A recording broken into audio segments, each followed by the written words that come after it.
Last night, I had an experience with what I believed to be a skinwalker. I was sleeping on my couch. I'm in the process of remodeling my bedroom. It had been storming on and off all night, but in that moment, the wind was only blowing. It was about 1 in the morning when I was woken up by a very strange noise. I can't describe it that well, but it sounded like an animal call, except as if a human was making the sound. It was a long, deep noise that kept on going, almost like a foghorn.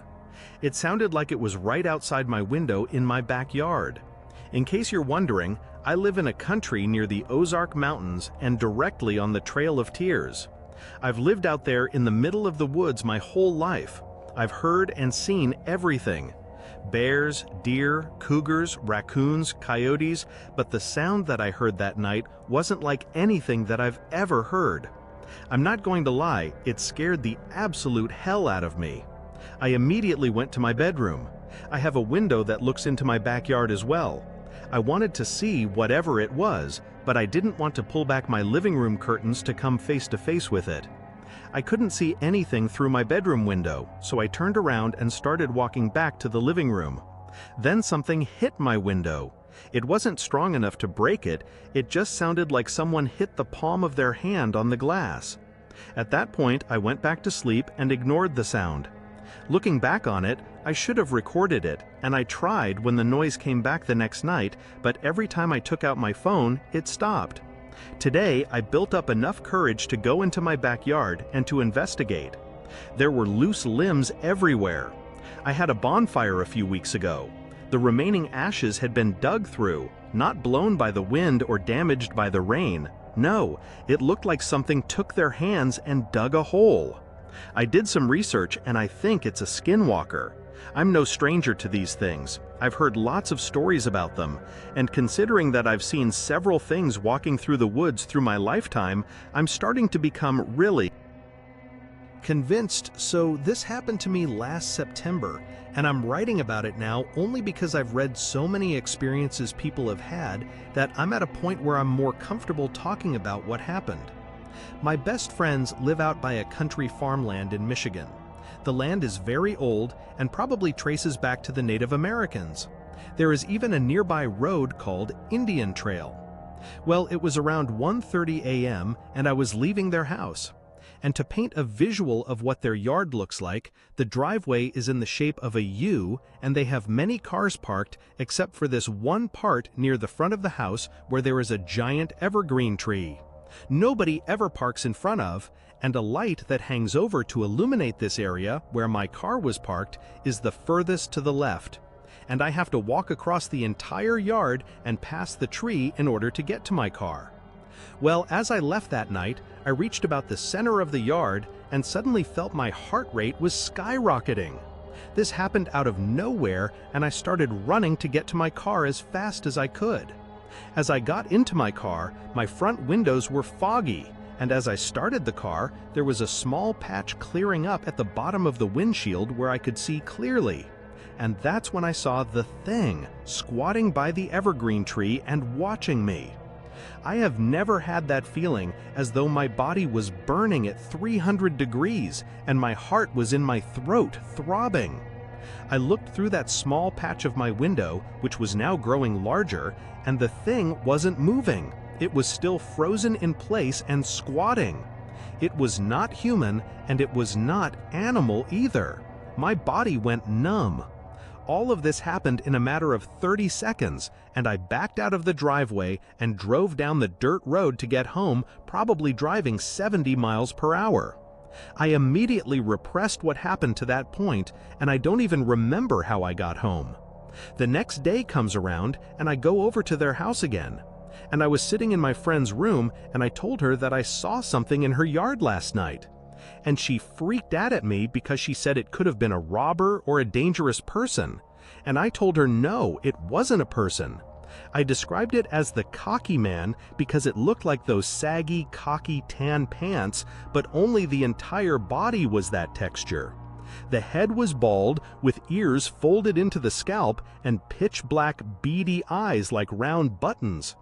Well, her husband overheard me talking about this, and he entered the room halfway into the story and waited for me to finish and told me that him, his dad, and brother have all seen it at once, and they called it Gollum, like the creature from The Lord of the Rings.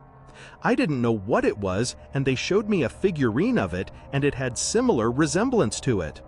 None of them ever seen it more than once. I told them that I didn't want to know anything more about it, and I tried to erase that this ever happened, because it literally flipped my entire perception of this world around. Anything is possible, and while I've had paranormal experiences growing up as a child, I wasn't too scared about things like that.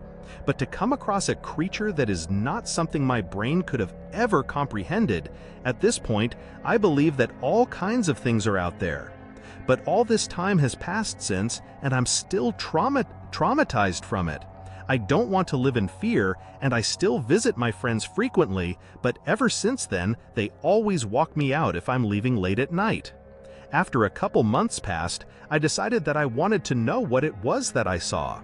And after diving deep into online forums of people's paranormal experiences, I came across a story mentioning the term Skinwalker, which I never heard before.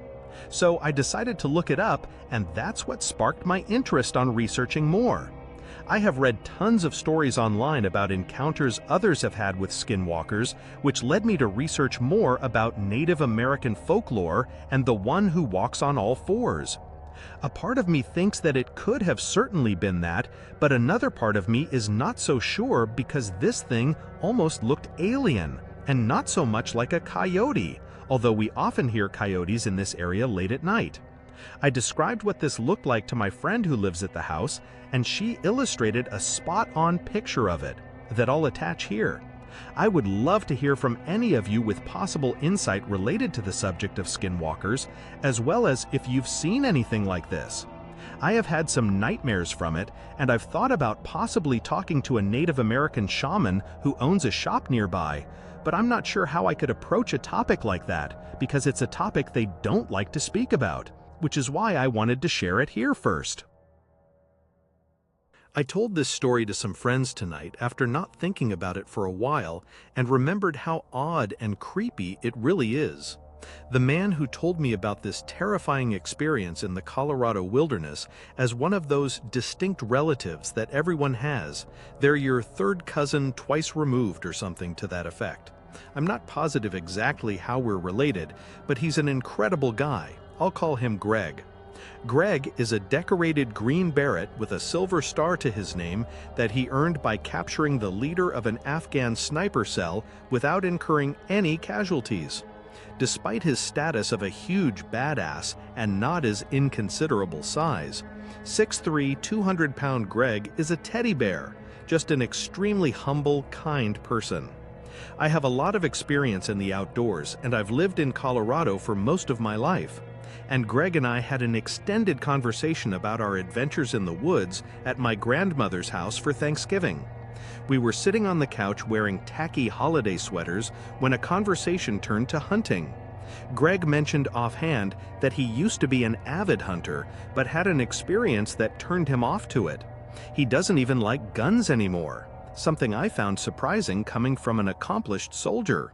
I pushed him to tell me what happened, and though he seemed uncomfortable with the idea, he finally did.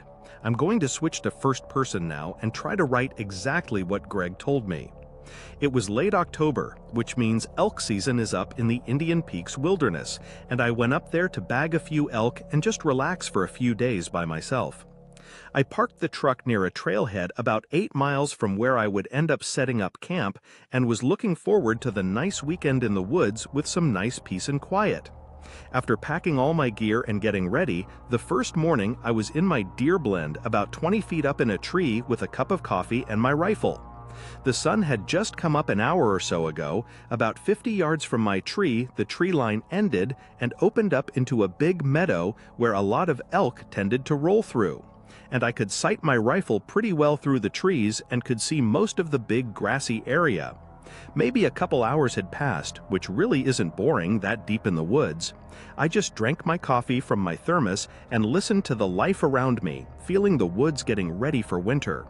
I couldn't believe my luck when I glanced over the meadow and saw a large group of elk had started grazing in the meadow. The silent animals plodded along, munching at the grass, oblivious to me watching. Among the group was one of the most beautiful elk I had ever seen. It was called a monarch, which means its antlers had 8 points each, something really rare. I quietly clicked the safety off my rifle and sighted in on it. When you're hunting an animal like this, you want to put the bullet right where the skull meets the spine in order to sever the spinal column and kill it instantly and painlessly. The focus when you get in the zone is incredible. I swear I could feel the firing pin punch forward and the bullet leave the barrel as I pulled the trigger. That beautiful elk went down silently, and all the others scattered for the tree line. I was ecstatic about the shot and the elk. As I climbed down the tree and set off for the meadow. I had left my rifle up in the tree, something I regretted soon, and I had only a small knife on me to cut the animal and drag it back to camp. As I was making the short walk between my tree and the meadow, I noticed that the woods around me were completely silent. Some of this is normal after you fire a gun in the woods, but for it to drag on this long was unsettling. I thought nothing of it and continued the short walk through the dense pines. As I was about to clear the trees and step into the meadow, I noticed something odd. I could see the elk's body lying in the grass through the trees, but there was something else there. There was what looked like another elk, antlers and all, on the opposite side of the dead elk from where I was coming to walk out of the tree line, almost looking as though it was gently nuzzling the other elk's dead body. This was weird to see another elk treat a dead elk like this. They usually just scatter. But I continued to walk towards it, hollering in an attempt to startle the other elk. It snapped its head up and looked at me over the body of its fallen friend. The strange new elk eyed me with its unafraid glare. I say glare because it didn't feel like an animal looking at me anymore. Its glassy black eyes gave me the same cock red-handed feeling that you got when your parents catch you when you're doing something wrong. I felt suddenly uncomfortable, out of place into the woods that I love so much, and somehow hated and guilty. I no longer wanted the elk. I stopped dead in my tracks and watched this animal as it eyed me angrily. What it did next gives me nightmares to this day. It stood up, and it was not an elk. The thing that stood before me on the other side of the dead elk must have been lying on its stomach and put its arms down and pushed up, putting its legs under it. It reared back, glaring at me all along with its evil glass eyes. My breath caught in my throat. Most of its body was at least somewhat human, but terribly emaciated and elongated. It appeared to stand 10 feet tall, not including the antlers atop of the elk head. It was bald everywhere but the neck up, and looked sickly pale pink. Its legs and knees bent backwards like the back legs of an elk. This horrible, skinny, naked, unnatural thing just stood there, glaring at me with a hatred that was palpable. The woods around us were silent. It might have been seconds, minutes, or hours. I felt the disapproving parent feeling shift. I felt more like an ant under a shoe. I took a step back. My boots felt like 10 pounds. My body felt numb, and the noise of my footsteps was ear-splitting.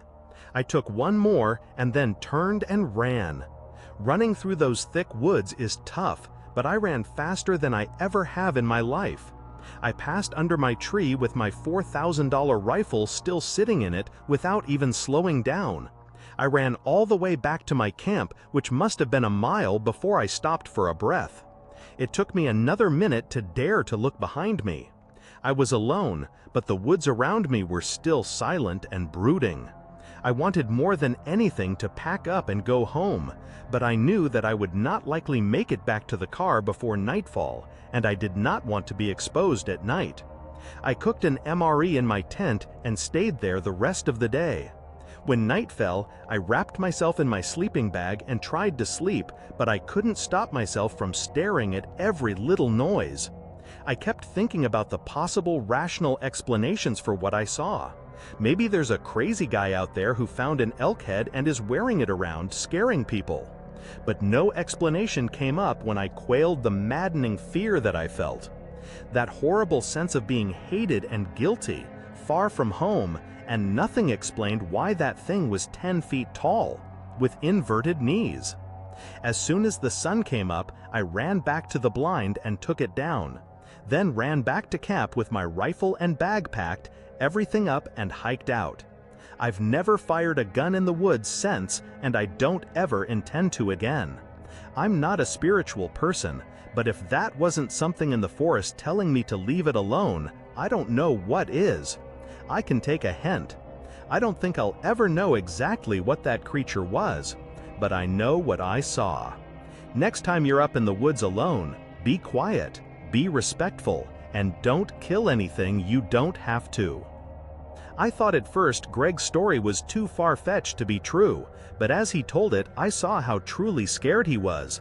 This confident, soft-spoken military man was shuddering through his story, hand shaking and face pale. I don't know what to make of it, but he said the area this occurred is one I'm quite familiar with, and it can be quite an eerie place. I have had a few experiences solo camping up there, but nothing on this scale. Sometimes being alone in the woods can feel like anything, but it just might be that there's some force out there, some inhuman creature that guards the woods. Just in case, I take extra care to be respectful whenever I'm among nature. You never know what could be watching.